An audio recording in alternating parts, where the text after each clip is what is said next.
Welcome to my channel. আজকে খুব সুন্দর করে দারুণ সুন্দর করে একটা টেস্টি বড়া বানাবো। এই বড়াটার নাম হচ্ছে পেঁপের বড়া।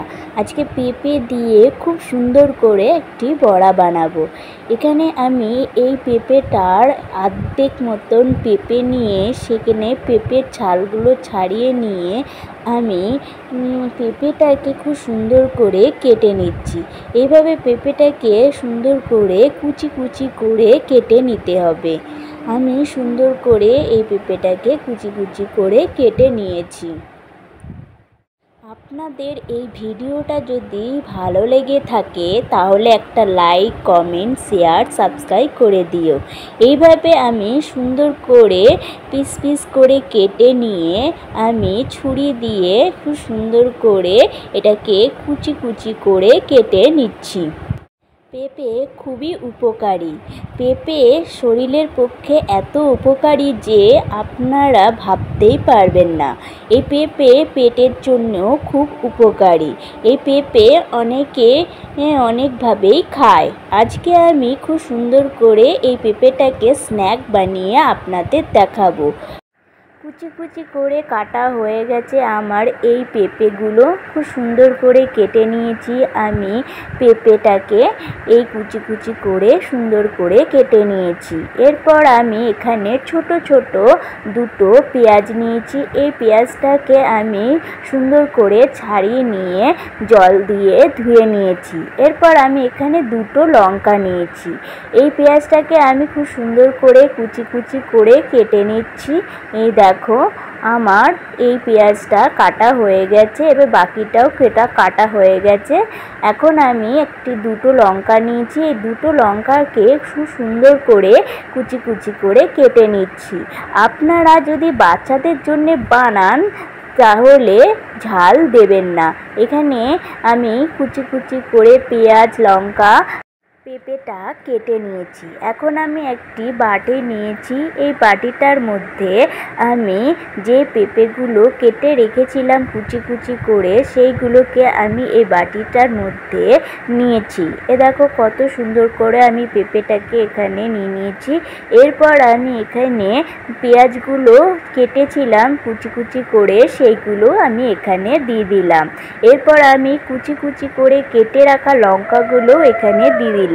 এখানে আমি 1 চামচের বেসন দিলাম, তারপর আরেক চামচ দিলাম।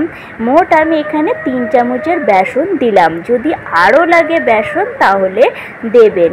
আমি এখানে কালো জিরে একটুখানি দিয়ে দিলাম। এরপর আমি এটাকে এই মিশ্রণটাকে মাখিয়ে নেব। এখানে আমি নুন দিলাম। নুনটা দেওয়ার পর এবার আমি এখানে হলুদ দিলাম।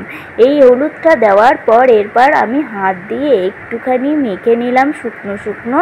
তারপর আমি এখানে একটু জল দিতে দিতে এই ময়ানটা এই মাখাটা মেখে নেব খুব সুন্দর করে।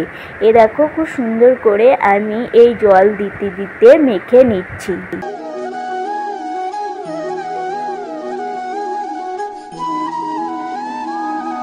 এখানে আমার আরেকটু বেসন লাগবে। এখানে আমি আরও 2 চামচের মতন বেসন এখানে দিয়ে দিলাম।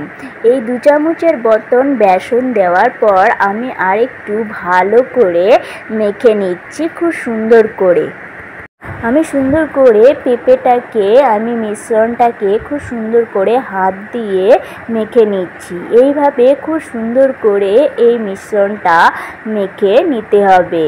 এই পেঁপেটা যতটা হেলদি ততটাই টেস্টি। আপনাদের যদি বাড়িতে কোনো কিছুই না থাকে তাহলে এই পেঁপে দিয়েও একটা বড়া তৈরি করে নিতে পারবেন। আমার এখানে পেঁপেটা মাখানো হয়ে গেছে। এখন আমি একটি কড়াই নিয়ে কড়াইয়ের মধ্যে তেল দিয়ে তেলটাকে ভালো করে গরম করে নিয়ে আমি এখানে গোল গোল করে নিয়ে এই তেলের মধ্যে স্ন্যাকগুলো ভেজে নেব। এইভাবে আমি এই বড়াগুলো খুব সুন্দর করে ভেজে নিচ্ছি। আমার পিঠেটা খুব সুন্দর করে ভাজা হয়ে গেছে। এরপর আমি খুন্তি দিয়ে আমি উল্টে দিচ্ছি এই স্ন্যাকগুলো, এই বড়াগুলো। এখানে আমি খুব সুন্দর করে এই বড়াগুলো উল্টে নিয়েছি। এইভাবে এই স্ন্যাকগুলো, পেঁপের স্ন্যাকগুলো খেলে পরে আপনাদের কোনো অসুবিধাই হবে না, আপনাদের শরীরটাও সুস্থ থাকবে। এখানে এইভাবে বাচ্চাদেরকেও এইভাবে পেঁপের বড়া দিতে পারেন। এইভাবে বাচ্চাদেরকে পেঁপের বড়া দিলে পরে ওদের পেটটাও ভালো থাকবে। আমি বাকিগুলো খুব সুন্দর করে ভেজে নিয়েছি। এরপর আমি এই বড়াগুলোকে খুব সুন্দর করে সাজিয়ে নেব। দেখো খুব সুন্দর করে সাজিয়ে নিচ্ছি। অনেকে পেঁপে খেতে চায় না, এইভাবে পেঁপের বড়া বানিয়ে খাওয়াবেন, দেখবেন খুবই ভালো লাগবে তাদের। এইভাবে পেঁপের বড়া করে দিলেই বুঝতেই পারবে না যে এটা পেঁপে খাচ্ছে না অন্য কিছু, মনে করবে এটা পেঁয়াজি খাচ্ছি। আপনারা এইভাবে খুব সুন্দর করে বাড়িতে বানিয়ে দেবেন, দেখবেন ওরা এক নিমিষে খেয়ে নেবে। Please subscribe. এতক্ষণ ধরে ভিডিওটা দেখার জন্যে আপনাদের অনেক ধন্যবাদ।